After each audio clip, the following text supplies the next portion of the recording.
Stay tuned for another episode of the Coming Soon podcast with Spider.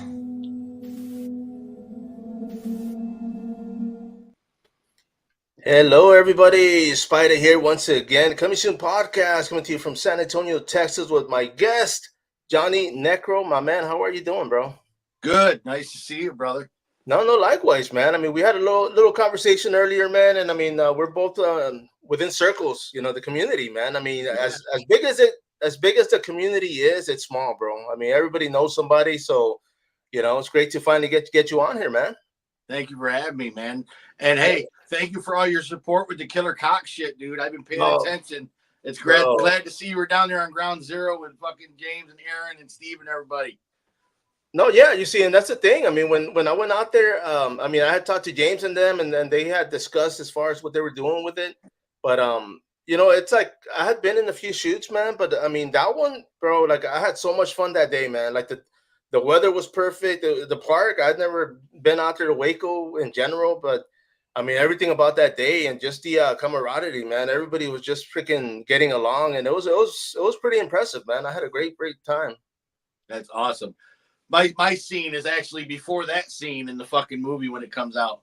No, yes, bro, and that's why I didn't get to see you that day, man. But I mean, I did meet a lot of faces, man. I mean, of course, there's so many people that are actually in the project that you're working on right now too, man. And of course, I'm gonna bring that up.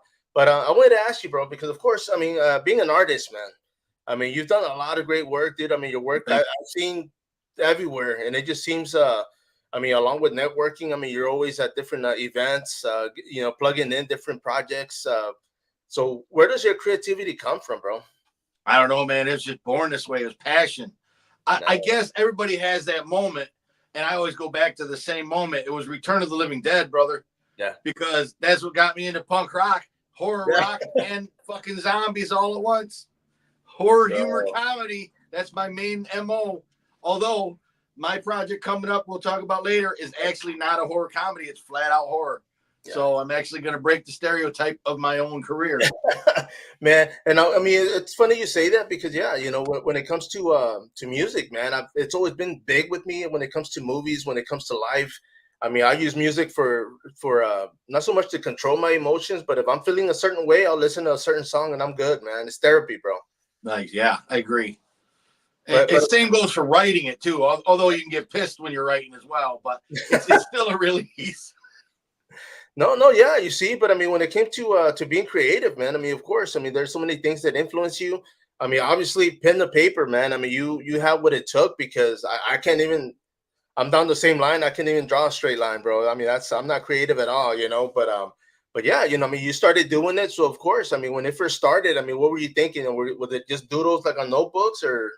I did that a lot, but I have this weird style of drawing where I don't even really sketch. It's like called flatline drawing, where I sat down like maybe 6 or 7 years old looking at an art book I got out of the library, and I was looking at pictures of Scooby-Doo and like Yogi Bear and comic strips and just looking at it and drawing Casper and shit. And then from there, like blew up through high school. I was drawing a fake journal that was like a semi-fictitious autobiography where I drew myself as Bart Simpson and I drew my friend as this other character. And it never stopped, man. By the time I was in high school, I was laying groundwork with original characters, some of which actually did end up in my series Frozen Dead years later in this land of abandoned ideas and shit like that. And they hate Frozen Dead because they were created first and they never got their day in the spotlight. Oh man, bro. And of course, man, I was gonna say too, because back in school, man, I used to write a lot. I mean, I still write. I mean, a lot of my stuff I keep it personal. It's in blogs, but it's just in private. But it's just ideas, man. How my day went. It like a day doesn't pass that I'll see something and I think not so much movie, but I'm like, dude, that's like be perfect like in a film, or that'd be perfect, whether it's a scenario, the scenery, there's like buildings that I see and I'm like, man, that'd make for like a killer backdrop, or awesome. Or whatever the case, but I mean my imagination does run wild, man, and it's just one of the things I like about myself is that I can be in a room by myself and I'll keep myself busy, bro. See, one of these days it's gonna pop and you're just gonna say, fuck it, I'm gonna do it. And you'll be ready because you already gearing yourself towards it, bro. Oh, you see, I'm hoping, you know, I mean, I've been plugging myself in indie films and, you know, having fun with this. For those that are doing it, you know, um, a little bit, you know, when it comes to professional, man, I mean, of course, I'm like, yeah, dude. I mean, they, you know, I see a lot of people out there putting in work and doing everything just to try to hone their craft and you know, network with it, man. Because I mean, it's tough, bro. I mean, like I mentioned earlier, you know, I mean, some people get lucky and they hit it the first time, and there's us, you know, that well, I don't want to say we struggle, but I mean, we keep working at it. You know, we keep doing what we can when we can, and it's a job within itself, man. Dude, there ain't no problem with struggling though. I mean, you got to No. do what you got to do. When I first got published for the Daily Texan newspaper with Frozen Dead, I was living in some dude's armchair. When I fucking moved to New York, I was sleeping on the subway playing shows in fucking Greenwich Village. You know what I mean? Like I still did this even when I was on the streets. So that starving artist shit was very real for me for a long time. But it wasn't until I started being receptive to these communities that started letting me in, and these brotherhoods and friendships and bonds and sisterhoods, that things started moving with a real momentum. And that's just because I have such a beautiful, loving, caring support network, and I do everything I can for them just like they do for me. And that's what makes it work, is the sense of community. My one friend likes to say, all ships rise. It's what we do. We have to be a family because Hollywood's done it. We don't need to compete with each other. There's enough pie for everybody. We can all do it and entertain each other and help each other out. It's not all about this. This is important. You need this to survive. But if you just want to make art with your friends, do it. If you know how to do sound for them. If they know how to act, they can act for you. If this guy can write, maybe he can write for you. And you know what I mean? You got to help each other. It ain't just about you. There ain't no fucking spotlight coming down. And this is the Johnny Necro show. It's all of us. Yeah. No, for sure. I mean, and I agree, man, because I mean, there's so many times where filmmakers, man, I'll see people posting, and I notice that there's nobody comments, nobody, you know what I mean? Especially in a lot of these indie groups, man. Like I see people posting every day, and I'm like, dude, not one like. And I'm out there hitting the likes on all of them. I'm following everybody, and I'm like, okay, you know what? I mean, I don't know if it's just, you know, out of fear, people are lazy too. Yeah. Yeah. I'm not being rude. They're lazy. A lot of my readers and followers are too lazy to hit like. They tell me they read a comic, and I'm like, what was it? I don't see your likes. I don't see no shares, but yeah. Yeah, man. You see, yeah, maybe that's it too, man. I mean, who knows, you know? But it's just, I mean, when it comes to networking, I mean, it's all about interaction. It's all about people getting out there, you know? Because if nobody comments, or nobody hits a like or reacts, I mean, you know, stuff doesn't go through, and you know, Facebook is a bitch, bro. Like it doesn't help you at all, man. And that's a shame because, like, we grew up in the video store age where it was all word of mouth. Yeah. If you were in a small town, you weren't going to see a fucking movie like Phantasm at your theater. You know what I mean? You weren't going to hear about bands like the Misfits or Sam Hain. You weren't going to fucking know what was going on until somebody either said, hey, here's a mixtape, or hey, here's something I fucking recorded off the free HBO last week. Now, with the internet, why aren't people sharing more? A lot of us do. Yes, there's a lot of people, but you could always do more because it doesn't cost you nothing to hit like, subscribe, follow, to support multiple podcasts or multiple independent pages, man. It's free to look at this shit. Yeah. And you got the whole world at your fingertips. We didn't have that, man. So maybe that's why it's different for our age group. We're like, this is so cool. I can talk to people in my favorite movies growing up, you know? Yeah, no, that's true, man. And I never thought about that. But, you know, I used to have a zine back in the 90s, you know, and I used to cover, you know, punk rock. I mean, bands from all over the world, from England, from Germany, and pen pals, dude. I used to write letters, put stamps, send a letter, get it back 2-3 months later, you know, and then put it on the zine and keep going, you know. But it was fun, you know. It's not like it is now where we can just get on our phone and boom, there's everything, you know. But yeah, man, it was wild and I enjoyed it, bro. But let me ask you, bro. I mean, as far as you said, I mean, most of what you came out of you as far as art came from Texas, bro. So what is it about Texas that influenced you, man? I got stuck there because I got stationed in Fort Hood. There you go. That's why I was in Texas. So and I stayed in Austin for like 5 years. I enjoyed it. I was Gibby Haynes' neighbor for 3 years from Butthole Surfers in Austin. Damn, dude. Hell yeah. Yeah, man. I used to walk around Austin. I hung out on the drag. I was a gutter punk for a while after the service. There's phrases, unless people know Austin, they don't understand what we're talking about there. But No, yeah. Austin was a plethora of fucking awesome independent shit back then. There were so many independent record stores, you know, early days of Draft House. You know, you had the early South by Southwest going on. One of my first concerts I saw there was I grew up between Pennsylvania and Detroit. I saw my boy Iggy Pop for the first time in Texas. Damn. You know what I mean? Like Texas is so important to my past. And I'm so grateful to have friends down there now and to be still networking. Aaron Markham, who I'm going to be working with again on Legend of Bloody Bones, and he's involved in Killer Cox and Curse of the Ghost Rider. He's in Killeen, Texas, which is right by my base. We never fucking met each other, you know, but now we're like best friends. We're like fucking brothers, dude. Yeah, and man. It's your roots. Even if you're not from someplace, you have to acknowledge the significance. My band Killing Innocence, the first album I ever released and only actually full-length CD I did was in Austin. Nice. So, I mean, Texas, it was really good to me. And then I left and I moved to New York City, and that was cool. And then I bounced back and forth between Detroit and Cleveland and then back here because my mom's getting older. But there's always that sense of roots. And again, without Texas, I wouldn't have my Comet. Without Texas, I wouldn't have my fucking music career, most likely. It might have happened anyways, but it wouldn't have had that same trajectory. I played my first show ever at Voodoo Lounge when it was around. Ooh, Voodoo Lounge, bro. Stories. Nice. With, the owner at the time, Noah, and he was talking about beating the shit out of Gibby Haynes when he didn't kill himself on Halloween. Or not Gibby Haynes, Gigi Allen. Oh, damn, yeah, man. I don't know so, one person that didn't whoop that guy's butt, dude. That's all that guy. With Gibby being my neighbor, now I'm confusing him with fucking Gigi. Completely two different fucking entities. But man, and I forgot about the Voodoo Lounge, bro. But yeah, the Flamingo, man, backstage, you know, emos. Yeah, the band Fuck Emos, dude. Yeah. Heck, some of them are still friends with Rebel Flesh and Mike Dempsey, my other buddy down that way. Oh, no kidding, man. Hell yeah, dude. Yeah, bro. You see, and that's the thing, because even then, like you mentioned, I mean, the music scene in Austin's always been real big when it comes to music, and all the shows, for the most part, we used to have to go out there to go watch them. You know, San Antonio, we get hits here and there, but I mean, Austin, that's where everybody went. And dude, like, I mean, the backstage, for example, that was like one of their biggest go-tos, man. Everybody was always playing there, man. First tattoo was in Texas. Yeah. So it's the second and third and fourth, but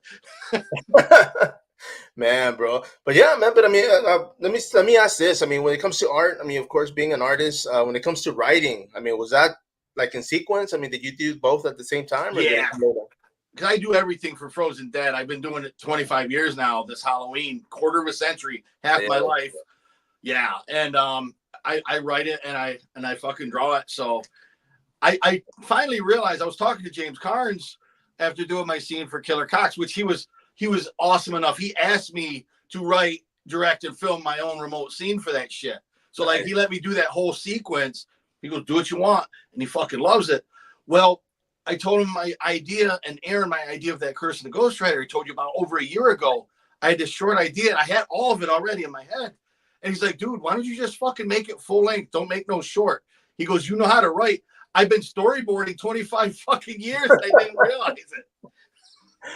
Man, but you see what that in itself, man, because it happens to me. I mean, when I'm helping people do other things, and then I'm like, dude, I could do it myself too. You know, like I don't help myself, man. I don't know what it is, but you know, I don't know if I'm just not gullible to where I'm like, okay, you know what? I'd rather help somebody else get better, get out there, and it's like I'm like, okay, you know, it's my turn, bro. So, you know, I mean, I expect to. I mean, and I've been rebranding myself as well, man. I mean, next year I got big plans, and I'm looking forward to it, man. I mean, the fact that people like James, of course, you know, invited me to go out there to Waco and help out and get dude, just working behind the scenes, man, was freaking amazing, bro. I mean, I can't say enough about that day, but that day in Waco was freaking perfect, dude. I mean, the photos look beautiful, and there was a little part of me that died that day because I felt like so fucking far away. I was like, oh my God, it's so beautiful. You know what I mean?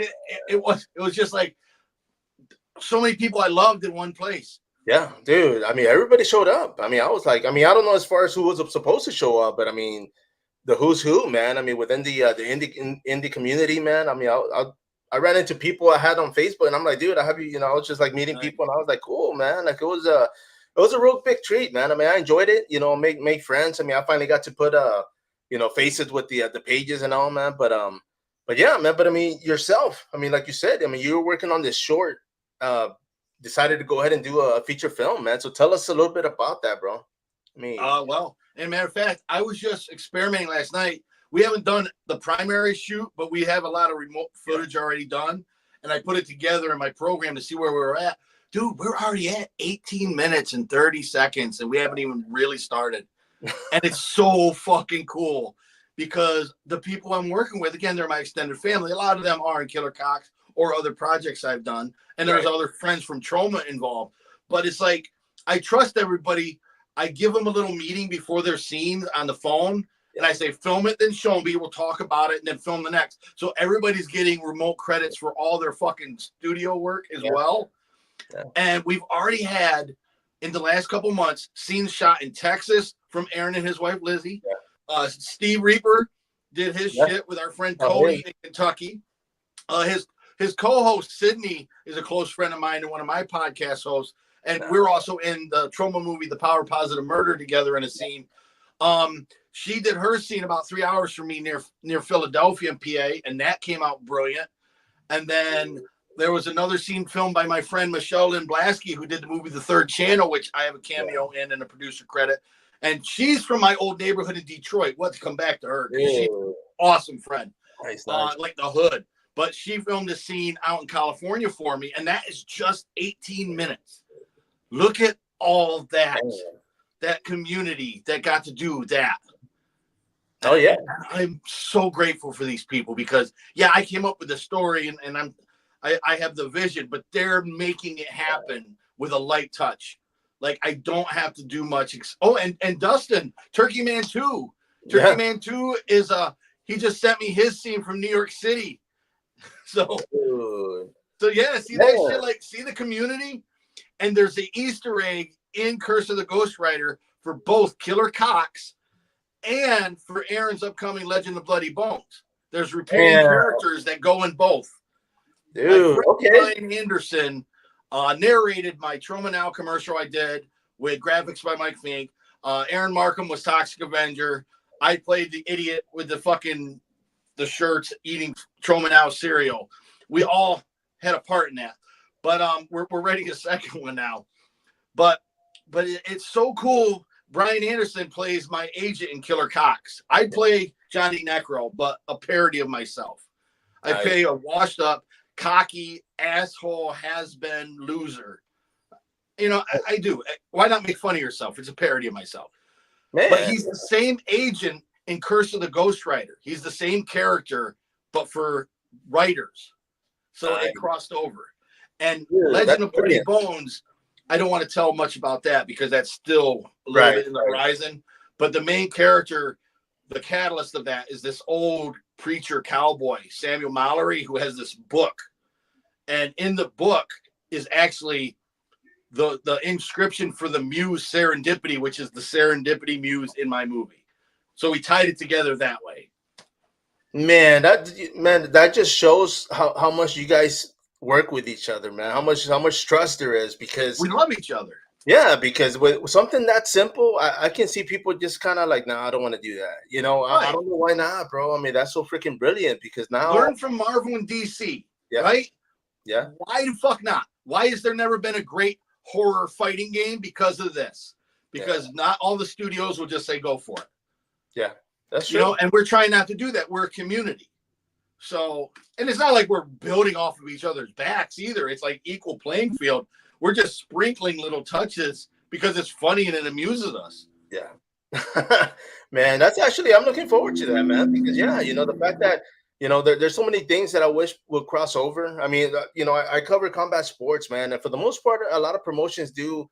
The fighters, you know, they fight in different promotions, you know, but I keep telling these promoters, like, man, I want to see like a champion versus champion where it's legit, and both promotions are like, yeah, let's do it, you know, and nobody wants to do it, man. And I'm just, you know, why not, man? People are afraid to lose, but at the same time, I mean, they're in different cities, they're in different, I mean, when it comes to, like, for example, with indie films, dude, I mean, somebody could say, okay, I want to write a story about a ghost train. Okay, 5 different people want to do the same thing. Everybody's going to do different, man. Everybody's going to do something their Right. own, use their own imagination, their own creativity. And it's just like, dude, it blows my mind how creative people can be, man. It's just freaking And see, amazing. right there would have been an opportunity because what's all across America? Train track. Yeah. So why couldn't there be this one mystical spot where they all intersect? No, All those yeah. stories would have that meeting ground. No, yeah. There's I keep seeing it I've been seeing it for like the past 4 years, 5 years. The train ride. I don't even know if it's real, man. But you take it from the East Coast and it goes all the way to the West Coast, man. And it's one ride. I'm like, dude, I want to do that so bad, and just sit there and just freaking do like be creative, man. Just come out with so Right. many different things. I mean, write, film, photo, like, I mean, the whole trip, man. It just, I mean, it'd be amazing just to be able to go out there and have a free range when it comes to creativity, bro. Right. But that's actually a pretty good idea, though. Ghost Train, man. I'm gonna look into that, man. We'll see. There you go. See that? I hope I helped you inspire yourself because No, you said it bro. first. I'm telling you, man, and a lot of these conversations, bro. I mean, I love having them because when it comes to what you guys are doing behind the scenes, in front of the camera, when it comes to magazines, when it comes to photos, I mean, it blows my mind because, like, we see angles. I mean, whenever I'm not a professional photographer, I started covering combat sports. I had bought a nice camera. I had an eye for it, man. I took so many good shots, and people were like amazed at how freaking clean they were coming out. And I mean, for me, it's all angles. I mean, when I watch a film and I see the angles on it, I'm like, oh Yeah. crap, like that's Well, the same nice. thing with the way I draw comics. I drew the Yeah, comics more cinematic for some of the shit.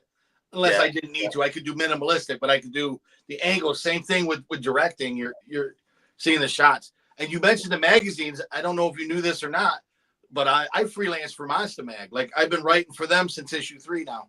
yeah. I was gonna actually have this up there. I was gonna post it. Yeah, that was the debut issue with me. Yeah. The next issue should be hopefully coming out soon, and as some of my short stories as well as interviews.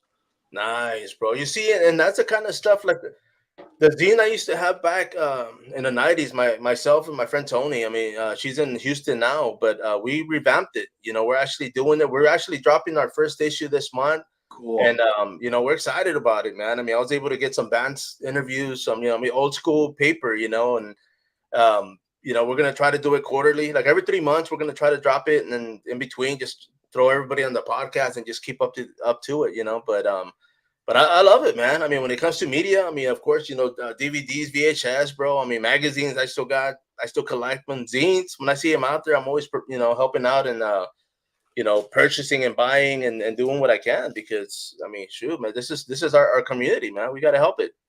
So you are creative, and you're a promoter. You know what I mean? So don't sell yourself short. You're doing it, dude. You're just as instrumental to the scene as anybody else. Yeah. No, I appreciate that, man. And I love it, dude. I mean, for the most part, man, when it comes to events, I'm out there, covering. I mean, I covered so many events here in San Antonio, man. I mean, I'm grateful that people allow me to go out there and do what I do, man. And it's just, meeting the guests for one thing. I mean, I've done the panels for the Q&A on like 4 different occasions. I'm a commentator on one of the fight promotions. So, I get out there, man, and I have fun. Everybody's like, dude, how can you do that? I mean, I'm real shy when it comes to being out in public, bro. I hate crowds, but when I'm behind the camera, I get lost, bro. I'm just like, okay, Right. nobody can see me. They see the lens, and it changes. But yeah, it's fun, man. I mean, I'm having a hell of a time enjoying this. But man, I mean, of course, when it comes to, of course, I was going to post this out there where you were talking about this, man. This baby right here, the Curse of the Ghost Rider. Like, how did that come about? Because you said it's been years since you've actually been thinking about this. Well, it's been about a year. And it came together. The story came really quick. And here's a little backstory. I was already toying with the idea because I got the film bug again after being in the Third Channel. I'm in like the last 5 minutes in a commercial within the movie, and she was so cool. She gave me a producer credit. All I really did was help promote. That's how I produced. But bless her heart, Michelle Emblasky wanted me in there. And again, she appears in Curse of the Ghost Rider as well. So I had to write her in, and I gave her a producer credit. That's how you do it. James Carnes is a co-producer. Steve Reaper Livingood, he's also one of the fucking executive producers. Aaron Markham's a producer. There's a lot of producers. But I had this idea. I was just sitting there, and I had replaced my desk, and I was looking at my desk. I was like, I'm going to keep this. I can use this as a prop. I don't know what for. So I was doing this little spiel as Doc Brown to promote the Great Media Comic Con. I did a couple commercials for that. And I was staring at that desk, and I said, that'd look really cool with blood dripping down the side. And I was just thinking to myself, I was like, well, what the hell? What can you do inexpensive, but still tell a good Twilight Zone-ish story and be supernatural? And it started dawning on me that with the right angles and the right faith in your audience, where you don't need a lot of money. Okay, there's a car accident in Curse of the Ghost Rider. You don't need to see the crumpled hood. You need the angle showing through the back and the smoke coming out from the car, because you guys aren't stupid. I don't need to spell it out for you. There don't need to be a B if A and C show you there was a car wreck, right? So right there, how much money does that save for that shot? So I started writing, I got the basic concept, and I was like, this can do it really inexpensive. You don't even have to show the ghost. It's not really a ghost. It's a muse, like the ancient deities. And I wrote the actual short story first draft within like fucking an hour at work. Oh, damn. I have the ending. I had the ending the first day I started writing it. I was like, I know how this ends. And then I backtracked. Nice. I like that. And I came up with a powerful intro and a powerful ending. And then it was just like, okay, let's play connect the dots. And I don't even have the whole script written, dude. I write a lot of them on the fly for the person who's available to film at that time, because I work around their schedules. If two of the actors happen to be in the same place at the same time, which is going to be rare in this movie, I'll tell you right now, because so many people are doing it remote, but you're not going to think that because the story works. You know what I mean? And it's an experiment to see just how far we can get this thing to go with almost minimal money. And I mean minimal, like out of pocket. Like one of the actresses bought an extra wig to match the wig she already had, and corn syrup and fucking fake blood. Yeah, you're going to spend money on a movie. Right. But travel expenses are cut down. Yeah. We have a scene that was shot in a hotel because they were at a convention. Nice. So, you know what I mean? And then I started getting little cameos. We have icons cameoing in this fucking movie. Dude, that's freaking nice. I like that. You know, my friend Beatrice Bupley, Amanda Kruger's playing my mom. Oh, nice. You know what I mean? And we have Bill D. Russell from Puppet Master Dr. Death playing my dad. Dude, that's and we have, I don't want to leave people out, but we got a bunch of people from Trauma that are volunteering for little shots, and not necessarily elaborate. Some are like 30-second scenes. Yeah. But what does that also do? That allows our up and coming independent friends to have center stage in a movie surrounded by their heroes, and heroes are supporting it. Nice. You know? And it's beautiful. Because it's not about this for now. It's about the story, and it's about people being energetic because they want to do it.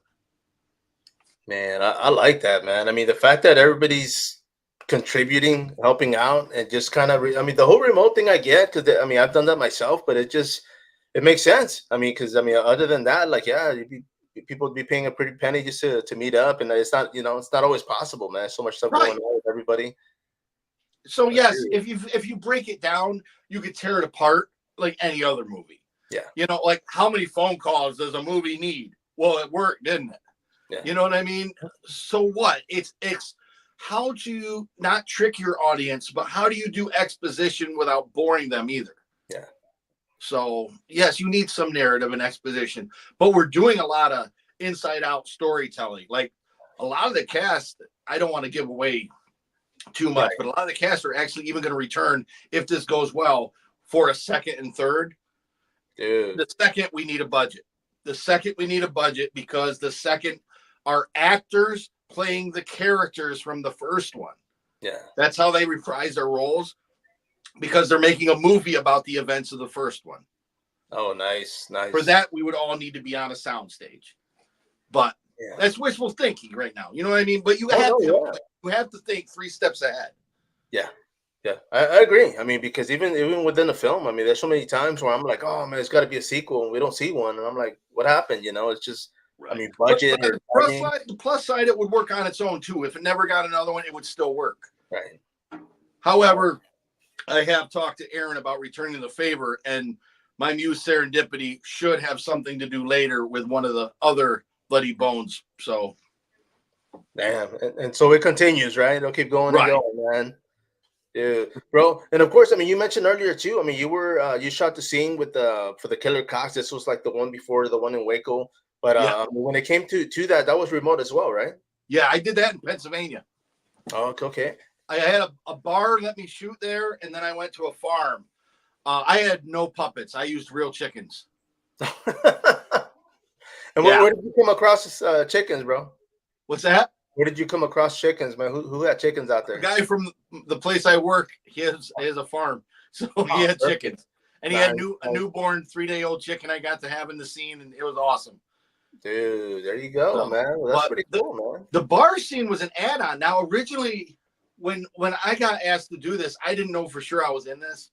Like, I was supporting James all along. I had made a joke because a while back, like last year, the neighbors' chickens were laying eggs and we were getting to eat them. And I says, hey, you're making a chicken movie. I can just do this and this and this.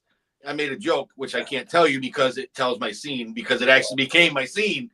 And he was like, he was telling me he got Dr. Chud. And I was like, dude, I've been talking to Dr. Chud for years. He's done guest spots in my comic. I was like, that's so cool. I said, man, you got all these people I love in this movie. I'm going to get jealous soon. He goes, dude, you're in the fucking movie. I said, what? He goes, yeah, you have a role. He goes, I just didn't tell you yet. So he was fucking with me. Oh, man. So the bar scene came about because my stepdad had died of cancer about a year and a half ago, and he used to play pool there. Yeah. And they have a picture on the wall on one of his pool sticks. And I told him about this idea. I had a shot of that in my mind, and they let me film the whole fucking scene. Like, they opened early for us. We did everything we had to do there before we ran to the farm. And then, I don't know if you're familiar with Tower Rats by Kevin Walter, but Kevin Walter, he's another name you should check into. He's really cool. He's another extended Trauma family guy. Okay. Well, he was doing another movie called Day of the Ghost from Outer Space, and he knew I was filming that day for Killer Cox. And he asked a week prior if I wanted to shoot a scene for his stuff. So we went from Killer Cox to doing the other take in different wardrobes. And then I had to do a shot for Legend of Bloody Bones for Aaron. So we worked on three films in a 13-hour day. Nah, damn. Yeah. Yeah. You see, and that's what I was saying, man, because even, I mean, you know, being behind the scenes, man, being at shoots, and I mean, they're like, oh, yeah, it's going to take like 5 hours, and we're there like 8 hours, 9 hours, and, you know, it takes time, man. But I mean, it took us 3 hours to set up the sound equipment at the bar. By then, they're opening. Dude, we were filming with an open bar, and they were like, they had somebody out at the door monitoring before they would let people in between takes, and everybody had to go to the far end of the fucking room and be quiet. Like, so we had actual patrons in the fucking scene.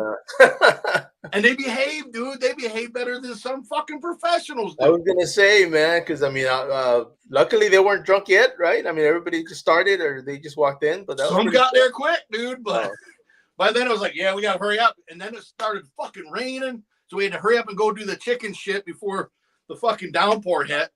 And then it hit right when we were working on Day of the Ghost from Outer Space. So we found a pavilion to stand under and do our dialogue, and we filmed it and edited it together and turned it in. It works.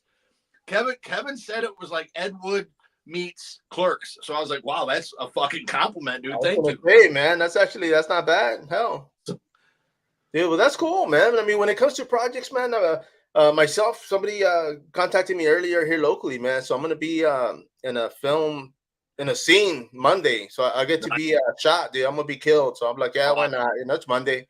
I'll go. My advice to the people out there and the world out there, don't be afraid to say yes to shit for free occasionally, because you don't know who you're going to meet and you don't know who's going to see what you do. Yeah. And you know what? They might be there for you when you don't have the money. Yeah. Money comes. If it's a studio, take the fucking money and run. Do what you got to do. But don't always think, oh, hey, I don't know if I want to do this. if you got to travel and have a place to stay, I get it. You can't always out of pocket that shit. But don't limit your exposure by saying no. Yeah, I agree. I mean, that's one thing people ask me. I mean, before COVID, I had actually auditioned for a few things, and then COVID hit, so it kind of paused everything. And I was looking forward to it, man. I was like, man, I'm gonna try it. I'm gonna go out there and I auditioned two here, one in Austin. It went nowhere, but I was just like, at least for me that was a mountain that I had to climb because I was nervous as hell and I was shy and I was just like, man, it's gonna suck. But I was like, you know what, screw it, man. I'm gonna take it. But now, I mean, my both my kids are older. They're living on their own now. Have got their own thing going. So I'm like, dude, it's perfect. Now's my time, man. I'm gonna go out there, have some fun. And yeah, like you said, I mean, things do cost money, especially if you have to travel, you have to stay somewhere. But for opportunities, I mean, always, man. If you're available or able to, I mean, definitely jump on them because that's what I'm doing. I'm helping behind the scenes. I'm whatever they need. I'm like, dude, sure, man. If I'm available, I'm like, why not? I'll go out there and get some experience, man. You don't want to regret saying no the rest of your life. Yeah, because I've done that plenty of times, bro. I mean, there's so many in middle school and high school, like here locally, like in 2005, for example, man, I worked at the post office. I was working at Academy Sports part time. I was helping like MMA promoters. I was teaching martial arts. Between all that time, I was doing all this. But I was in a TV commercial for one of the schools I was teaching at, Brazilian Jiu Jitsu. I was in a program for a Good Day SA in the morning. Got to teach self-defense for another gym that I was helping out. And they're like, hey, by the way, they're going to be here Monday. Can you be here early? And I'm like, okay, cool, man. So I did that. I was on TV for the post office. It was like IRS tax time. So we were out in the street collecting tax forms and they hit me up. So I'm, getting interviewed and back to school and academy, bro. I was working there part-time and the cameraman's like, hey man, can you do what you just did with the customer? And I'm like, customer service? And he's like, yeah. So I'm like, sure, man. So I asked the customers, hey, do you mind? They're like, no, go ahead. So I just, broke stuff down, backpack, gave them some details. And, they were like, dude, that's perfect. So I got a lot of TV time that year, man, that, on top of the combat sports, man, like a lot of people do know me because, I mean, I've been in the community for, MMA boxing, kickboxing for years, man. So people already know me there, when it comes to me doing the Fight Card podcast and all. But it was fun, man. And that's why I was like, damn, I wasn't thinking about it back then. But now I'm like you said, no regrets, man. Like I'm doing everything. I'm taking everything for what it is, and create. If I don't have opportunities, man, I'm creating them. I'm making it happen because, I mean, nobody. If nobody else is, I am. So we'll see. And that's why I work full time, so I can afford to say, well, okay, as long as I'm enjoying myself and I'm helping a friend, let's do it. Oh yeah. I mean, I definitely hold the job myself, dude. I contract. I'm a delivery driver for Big Lots. I deliver for like 6 stores here. Been doing it for years, man. It slowed down, but it keeps me busy. And on top of my job, it's just side money. So I'm always, doing things that I want to do. If it's there, I'm like, perfect, man. I mean, my bills are paid, the kids are good, so I just go ahead and keep going, man. But man, let me talk to you. I mean, as far as when it comes to music, man, because of course, when did that happen, and when did it end, or did it end? It didn't end. I actually came out of retirement. I started working on a new album recently. I had a hiatus for a while, but I started playing when I was a teenager. But like I said, 1996 is when I put out my first CD for the band Killing Innocents. Yeah. Somewhere in the vast areas of Austin, there's like 2,000 copies somewhere. So I've never seen one in a fucking resale bin, so I guess that's good. Right. And then I went on to be with a band in Cleveland for a while called Asylum, and I did my own thing, Harlequin Kiss, and I did a goth industrial band in Cleveland, 913, for a while, which was still horror themed. And then I was temporarily on We Are Horror Records out of England a couple years ago. I put 2 songs out through them, and that's how I got on Spotify and Bandcamp. And then he took a hiatus. I've just been working on new material, so I haven't really tried to re-sign with anybody. I like being independent because by owning all my rights, I offer my music license free to a lot of the independent filmmakers I'm friends with and in my own projects. So I'm scoring The Legend of Bloody Bones for Aaron. So, sweet, man. Hell yeah, dude. Now I'm starting to do cartoon voices for a guy in England, so that's kind of cool. They're not sanctioned by Warner Brothers, but I just did Bugs and Elmer for him And just this week, he asked me to do Shaggy and Scooby for a little web series. So I get to do that. That's a fucking dream come true. Who cares? Yeah. Who's to say it's not real? My friend Yeah. James Stokes played Jason in Voorhees Night of the Beast. He's still Jason Voorhees. Why? Yeah. Jason's not fucking real. So if you do it for an independent film, you're just as real as if you do it for a studio, in my opinion. No, yeah, dude. I mean, your work's being seen. I mean, people are listening to it or will be listening to it. So, I mean, yeah, man, I agree, bro. I mean, because that's if anything, it's work and it's yours. So, yeah, by all means, brother, that's yours and it's real. And I mean, I'm sure there's gonna be plenty more coming, man. I hope so. I enjoy that shit. That's fun. Yeah. And voices. I mean, you've done voice acting before. Only mainly for myself, but like I said, I just did this piece that's going to be released for the anniversary of Looney Tunes next year, where I got to be Bugs and Elmer. Before that, it's just been me mainly just doing it for myself this whole time. For free. Yeah. Well, I'm still doing it for free. No, yeah. But I mean, it's just when it comes to somebody else, a larger audience. Yeah, it's no heck yeah, dude. That's awesome though, man. I mean, that's one of the things too, because like I there you go, inspiration, man, inspiration. But dude, but man, I mean, let me ask you this. I mean, as far as you living out there, you're still in New York right now? Well, I'm in Pennsylvania. I'm close to New York area. I'm in about an hour above Scranton and 45 minutes from Elmira, New York. Yeah. So we own a house here because like my mom's 5 minutes away. I live like fucking 6 minutes away from my work. But we do start going to more conventions in the area. We go down to the media convention by Philly. We're going to Detroit for a one-day con next April. So I'm starting to get more events. I have this weird love-hate. Like we sell merch of my stuff. Yeah. I don't consider myself a vendor. I've been in the industry 25 fucking years. You know what I mean? So it's like I feel like I'm a guest. So I don't like buying tables. So if they give me a table for free, I'll come. If they try to charge me for a table and I got to travel and I need a room, I won't go. Yeah. No, I hear you, man. Yeah, dude. And that's crazy because for me, like when I started that zine, man, I mean, real quick, dude, I started that zine. I contacted this record label in New Mexico, send them a copy of the first one. I'm like, hey, man, I'm here in San Antonio, left my number. A week later, he calls me, hey, this is John, Vulture Rock, man. He's like, you're in Texas? And I'm like, yeah. And he's like, how's the scene? And I said, dude, it's pretty good. This was like 92, 94, and he was like, hey, if I send you like a box of like music, man, can you sell it? And I'm like, yeah, no problem. So he sends me like a box, like, dude, like $300 some like worth of freaking merchandise, right? And I opened it up and I'm like, holy crap, and I'm looking at the invoice and like freaking wholesale, dude, blew my mind. I was like, what the world? Like I'm paying like $30 for this shit, $20, $30. Right. So, I mean, I started selling out of trunk, man. I started going to shows and I popped my trunk and hey, I got, selling them for $10 a pop. I was paying him his money. He was happy. I was happy. And with that, he started carrying my zine. He's like, hey, how much to put an ad on there? And I'm like, seriously? He's like, yeah. And I said, dude, well, just send me some extra vinyl, bro. We're good. So he started doing that, and I mean, that's how my vinyl collection started, man. But I was picking up stuff myself. But with him, I ended up getting a label out there in New Jersey, man, back in the day, Punkcore Records. I don't know if you remember that one. Yeah.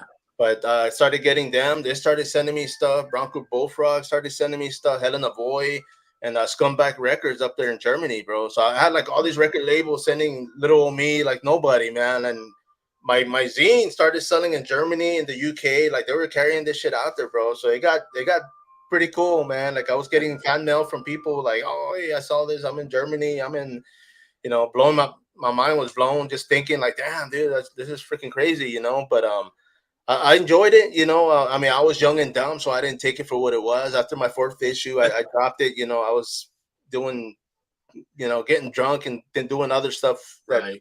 I regret. We all have those years. Yeah. So I stopped and I was like, you know what, man? But it just seemed right, So we started that thing again. Like I said, we're dropping it this month. Looking forward to it, man. I mean, many more, dude. But yeah, dude. I mean, as far as like what you're doing with the magazine, with your work, I mean, it's inspiring, man. Because I mean, I'm not an artist like yourself, dude. I mean, you're freaking killing it, and I mean, I love what you do, bro. You're doing a hell of a great job. Now, I have a little zine story if you have time for it. Yes. It's short, but it's relevant. Back in high school, I did about a 3-page zine, and I named it Random Insanity. Okay. That's my company name. If you realize, Random Insanity Productions, RIP Entertainment. Oh, So damn. that little zine lives on as Random Insanity Productions. Dude, that's freaking, yeah. I'll take that one, man, because that's actually pretty damn good, man. I mean, mine. I'll say this, dude. I started. It's called WCN Zine, right? And Uh-huh. it stands for Working Class Nobody. Nice. And back then, for me, I forgot the name of the damn movie, but Al Bundy comes out in this movie, right? Ed O'Neill, and he's like a guy dating this kid's mom, and the kid's like this little shithead that just doesn't let Dutch. him. There you go, dude. There's a freaking little note on there where he's like, "Kid, I'm just a working class nobody." And when I saw that movie, that shit stuck in my head, and I was like, "Dude, I'm gonna use it for something." And sure enough, dude, fucking got my zine, and I was like, "That's what I named it, man. Working class nobody, man." That's awesome. You know, that's how it goes, brother. But yeah, man. But of course, bro, I appreciate you jumping on here, man. I mean, when it comes to the projects, I mean, can you give us a couple of dates or a date when we? I don't have dates for those because the deal is a lot of the bigger scenes aren't until next April. And we do have some people that are traveling. We have an entire bowling alley we get to use for one of our scenes for free. So what happens if somebody gives you a location? Here's for all you independent wannabes. Yeah. They give you a location, write a scene, use it. Yeah. So yeah, dude. I love that because I mean I've been I have friends that have like businesses like a barber shop. I have somebody's dad owns a little theater out there in Castroville, and I'm like I'm saving those because I'm like, you know what, I'm gonna hit them up one day and be like, hey, would you mind, just go out there and get some footage or video or photo, whatever. But yeah, man, I mean that's it's low budget for the most part. They'll let you use it, especially before hours free or after. advertisement for the businesses too, and thank them in your credits. Don't be afraid to thank people in your credits, man. And what are credits? Just give somebody a credit. If they fucking help you, just give them credit. Oh yeah. I mean, I agree too, man. Because I mean, it's their time, their work, their business. Sure, give them something. Hell. But yeah, man. Hold on, let me. Oh, here we go, man. We got our boy out here. Let me see if I can get this going real quick. Here we go. Your comments. Charles Sherrod. Greeting, guys. There you go, man. Dude. But bro, I mean, magazine, man. You said the next one should be coming up, right? When it comes to, I'm hoping so. I talk to the magazine owner and editor periodically. He's also busy with a lot of conventions up in the New England states, but I know he was waiting to finish filling it for issue 4 to drop. And once issue 4 drops, I've also been working on this massive trauma article for like issue 5. So I keep sending him material even before the other one's out. So I just here you go. Verbal throw up, but there you go. Yeah, whenever you're ready, man. No rush, right? But man, I appreciate you, bro. Thank you for jumping on this. I mean, of course, like I said, I do have you on social media. I mean, for those that don't, definitely follow the man. I mean, as far as social media, bro, where can they find you at other than Facebook? I have Horror Adorables on Instagram. I have a couple YouTube channels, but I have a link tree which I post frequently. But Random Insanity Productions Facebook is the homepage for everything. Cursing the Ghostwriter has its own Facebook. Johnny Necro has its own Facebook. Killing Innocents has its own Facebook. Just find Johnny Logan Harley or Horror Adorables and send me a message of who you are and why you're stalking me, and I'll tell you. Man, bro, I appreciate you, man. Thank you for jumping on this, man. Of course, don't hang up yet, brother. Everybody out there, of course, once again, this is Spider.